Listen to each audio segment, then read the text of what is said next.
Hi friends, what's up? This is our iPhone 360 reader.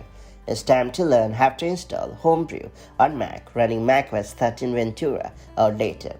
Homebrew, the command line package manager, has native support for macOS 13 Ventura. So if you have recently updated to macOS 13 Ventura or brought a new Mac with Ventura pre-installed, you will probably want to install Homebrew on the Mac running Ventura. Like most command line tools, Homebrew is intended for advanced users that like to have a broad range of command line utilities available to them. So if you are a pro user, let me show you how to install Homebrew on your Mac the quick way. Before getting started, make sure you have subscribed our YouTube channel and hit the bell icon so that you won't miss any update from 360 Reader. It's worth pointing out upfront that if your Mac is brand new with macOS Ventura or you haven't installed Homebrew before, you may need to install command line tools first. In this guide, we will include that process as well.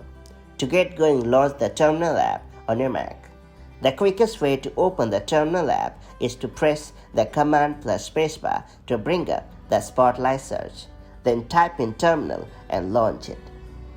Now run the following command first to install macOS command line tools. Do know that if your Mac already has CLT installed, you can skip this step.